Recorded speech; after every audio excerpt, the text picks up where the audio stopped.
नमस्कार, आप देख रहे हैं खबरों का सबसे विश्वसनीय और धमाकेदार बुलेटिन न्यूज ब्लास्ट और आपके साथ में विजेंद्र सोलंकी। शुरुआत करते हैं लोकसभा अध्यक्ष ओम बिरला के प्रयासों की, जिससे ऐसा लग रहा है मानो पहले ही दिवाली आ गई। करीब 70 साल बाद रोशन हुआ बूंदी का कोचुरिया गांव।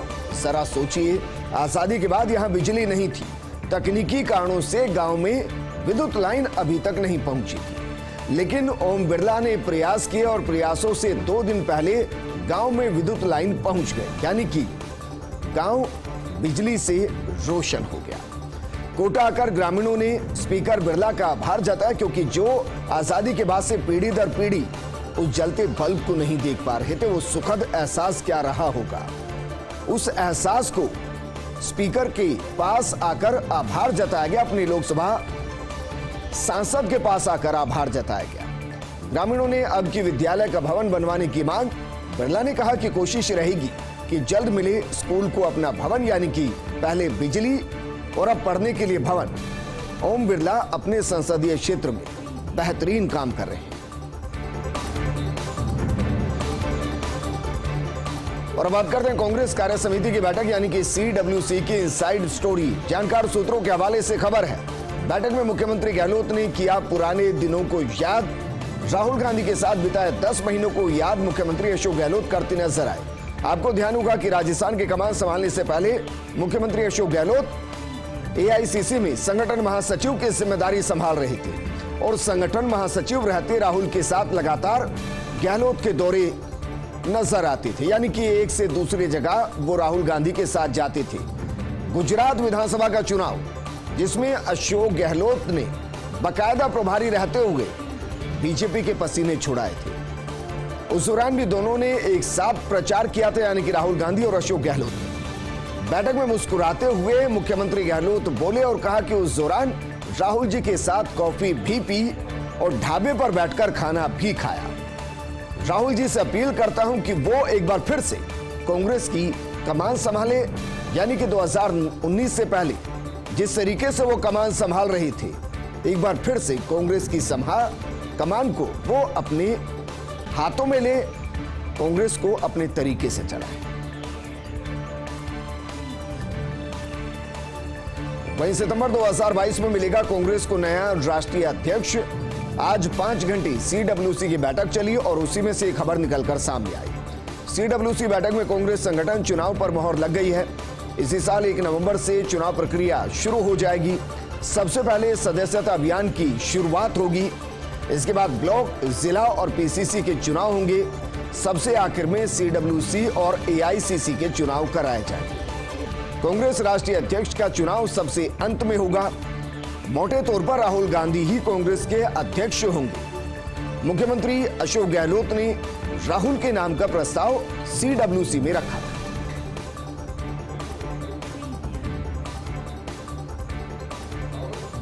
और अब बात करते हैं बीजेपी वरिष्ठ नेता ओम माथुर के जोधपुर दौरे की। दरअसल सर्किट हाउस में बीजेपी के वरिष्ठ नेताओं ने माथुर से मुलाकात की। पचड़िया से खास बातचीत में बोले ओम माथुर। CM की दावेदारी के दौर में शामिल सवाल पर माथुर ने जवाब दिया और कहा कि अब मैं मुख्यमंत्री के पद से निकल चुका हूं, बहुत आगे। हमारी पार्टी में कई योग्य दावेदार मौजूद हैं। बीजेपी के पास कम से कम मुख्यमंत्री के 10-10 दावेदार हैं। कांग्रेस में तो लगातार चल रही आपसी कलह। बीजेपी में चुनाव होने के बाद विधायक दल करता है मुख्यमंत्री का फैसला। दरअसल आपको ध्यान होगा कि कुछ दिन पहले इसी तरीके के सवाल पर बीजेपी प्रदेश अध्यक्ष सतीश पूनिया ने जवाब दिया था और उन्होंने कहा था कि वो मुख्यमंत्री की दौड़ में नहीं है। अब ओम माथुर से यही सवाल किया गया तो उन्होंने जवाब दिया कि वो मुख्यमंत्री के पद से बहुत आगे निकल चुके हैं। बीजेपी में 10-10 ऐसे चेहरे हैं जो मुख्यमंत्री हो सकते हैं, लेकिन बीजेपी के अंदर विधायक दल मुख्यमंत्री का फैसला करता है।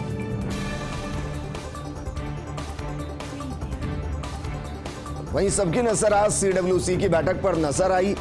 इनसाइड स्टोरी हम आपको बता रहे हैं, जानकार सूत्रों के हवाले से खबर। गहलोत की अपील का समर्थन किया सभी नेताओं ने, यानी कि CWC के अंदर जो अपील मुख्यमंत्री अशोक गहलोत की तरफ से की गई, उसके समर्थन में लगभग हर वरिष्ठ नेता नजर आए। छत्तीसगढ़ के मुख्यमंत्री भूपेश बघेल ने भी बयान दिया। गहलोत की अपील का समर्थन करते हुए उन्होंने बयान दिया और कहा कि हम सभी की यही अपील है कि आप पार्टी की कमान संभालें, यानी कि राहुल गांधी पार्टी की कमान संभालें। वहीं पंजाब के हाल ही में बने मुख्यमंत्री चरणजीत सिंह चन्नी ने किस्सा सुनाया और कहा कि जब राहुल जी का फोन उनके पास आया तब उन्होंने मुख्यमंत्री बनाने की सूचना दी, यानी कि राहुल गांधी ने चन्नी को फोन किया और कहा कि अगले मुख्यमंत्री आप होने वाले हैं। चन्नी कहते हैं कि एक पल के लिए उस वक्त मेरी आंखों में आंसू आ गए थे। जाहिर है एक नेता जो मुख्यमंत्री बनने का सपना शायद ना देख रहे हैं, उनको यह कहा जाए कि आप मुख्यमंत्री की जिम्मेदारी संभालेंगे और वो शीर्ष पर पहुंच जाए, खुशी के आंसू यकीनन निकल सकते हैं। वो कहते हैं कि मैं भी राहुल जी से अपील करता हूं कि आप पार्टी की कमान संभालें।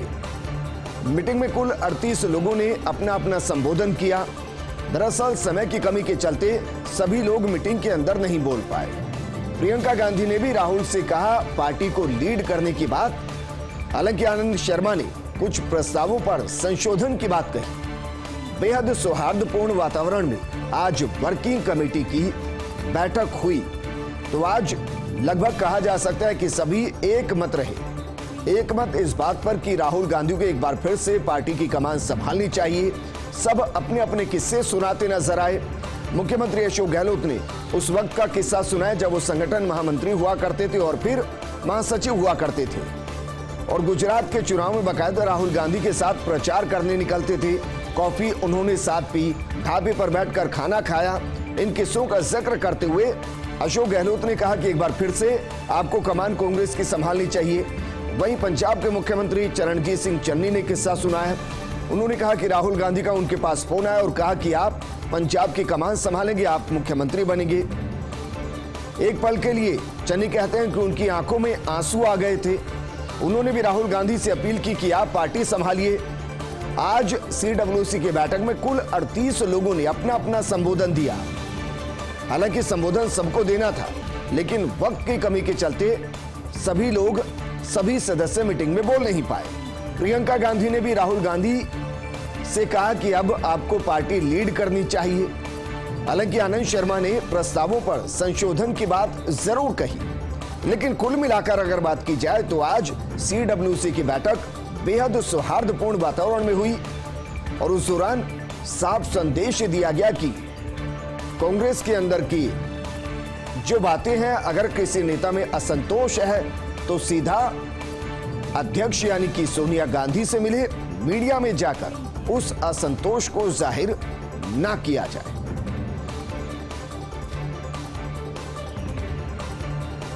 तो लगातार हम बात करें कांग्रेस कार्य समिति की बैठक की इनसाइड स्टोरी की। दरअसल जानकार सूत्रों के हवाले से जो खबर है, रणदीप सुरजेवाला ने पार्टी नेताओं को नसीहत दी और कहा कि हमारे दुश्मन और कोई नहीं बल्कि इसी कमरे में मौजूद है। जाहिर हो सकता है उनका इशारा उन वरिष्ठ नेताओं की तरफ रहा हो जिन्होंने बीते 1 साल 1.5 साल के दौरान बयानबाजी की और उस बयानबाजी से कांग्रेस को वजीहत झेलनी पड़ी, मुश्किल का सामना करना पड़ा। फिर चाहे वो कपिल सिब्बल के लगातार दिए जा रहे बयान हो, गुलाम नबी आजाद के उठाए गए सवाल हों, आनंद शर्मा हो या फिर अन्य नेता हो, सुरजेवाला ने मीडिया के सामने बयानबाजी पर आपत्ति जताई और अजमाकर ने पार्टी के प्रति निष्ठा की बात कही। कहा कि मेरी राजनीति में अब तक कई उतार चढ़ाव आए हैं, यानी कि अच्छा वक्त भी आया और बुरा दौर भी जिंदगी से निकला, लेकिन कभी पार्टी लाइन के खिलाफ जाकर कोई बयानबाजी नहीं की। यहां पर भी अजय माकन शायद उन नेताओं को नसीहत दे रहे थे जो शायद खुद को कांग्रेस में इस वक्त या तो कमजोर महसूस कर रहे होंगे या ये महसूस कर रहे होंगे कि उनको नजरअंदाज किया जा रहा है। अजय माकन ने अपना ही उदाहरण दिया और अपना ही उदाहरण देकर कहा कि मेरी जिंदगी में भी अच्छा दौर आया है जब कांग्रेस में मोस्ट पावरफुल हुआ करते थे, मनमोहन सरकार में मंत्री हुआ करते थे। फिर एक दौर वो भी आया जब राजनीतिक हाशिए की तरफ निकले, लेकिन खत्म नहीं हुए और आज राजस्थान की कांग्रेस के प्रभारी की जिम्मेदारी वो संभाल रही हैं और उनके ऊपर कांग्रेस आलाकमान का विश्वास बढ़ा है, क्योंकि जिस तरीके की गुटबाजी कही असंतोष राजस्थान में चल रहा था उसको काफी हद तक पाटने में अजय माकन ने एक मध्यस्थता की भूमिका निभाई। बैठक में G23 ग्रुप के नाम को खत्म करने पर भी बात हुई। गुलाम नबी आजाद ने G23 ग्रुप को लेकर बयान दिया और कहा कि G23 ग्रुप के नाम से बचना चाहिए, क्योंकि ये कांग्रेस के अंदर ही कांग्रेस के नेताओं के एक अलग खेमे को दर्शाती है, जबकि ऐसा कुछ नहीं है। शायद वह इशारा कर रहे होंगे कि जिन्होंने असंतोष जाहिर किया, जिन्होंने चिट्ठी लिखी, वो कोई ग्रुप नहीं है, वो कांग्रेस के अंदर कांग्रेस के ही नेता है, जिन्होंने अपना असंतोष जाहिर करने के लिए एक चिट्ठी का इस्तेमाल किया और उससे बचना चाहिए। तो आज हर कोई कांग्रेस को मजबूत करने के लिए एकजुट नजर आया।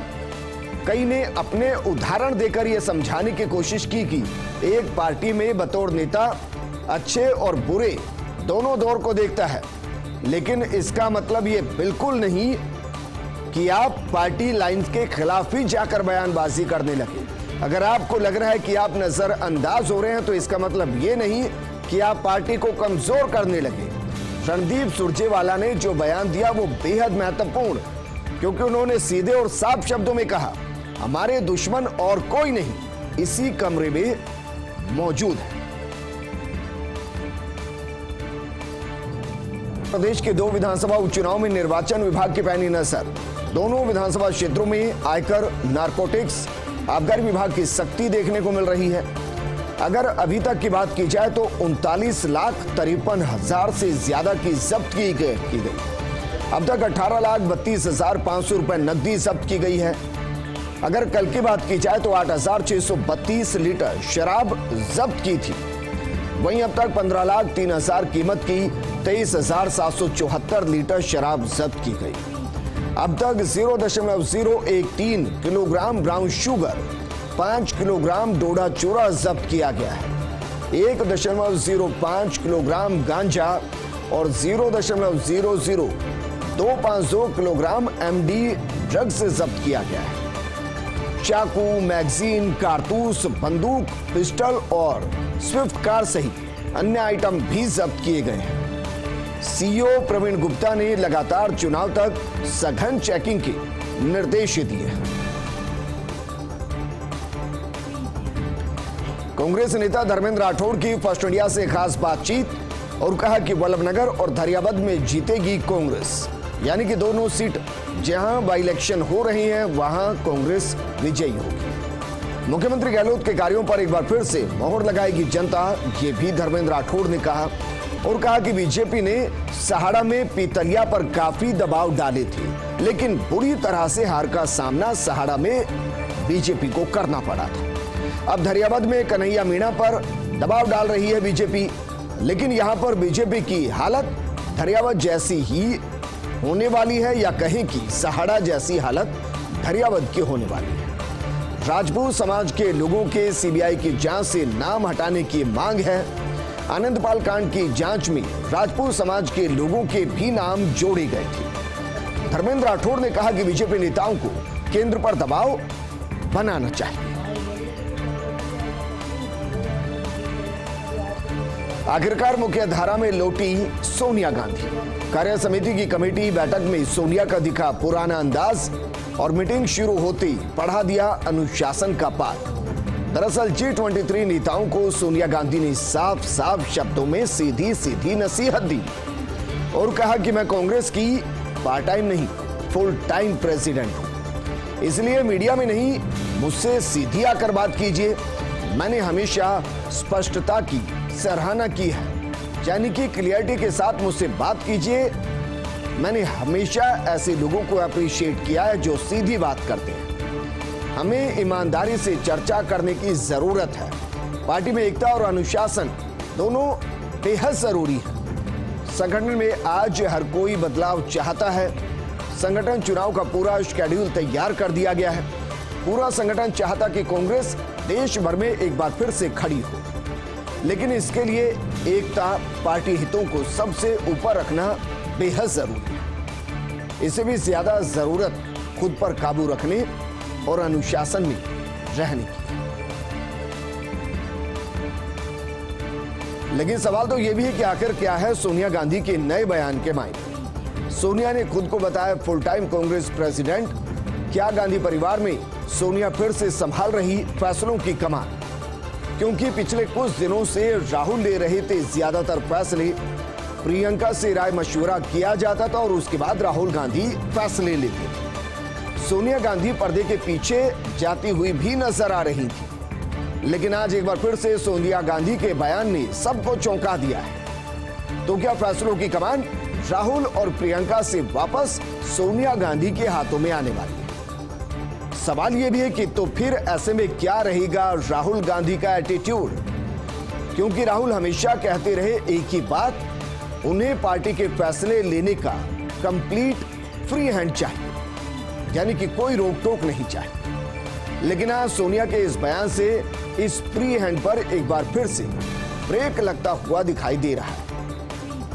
शायद पंजाब के घटनाक्रम ने मजबूर किया हो सोनिया को राहुल और प्रियंका की रफ्तार कम करने की।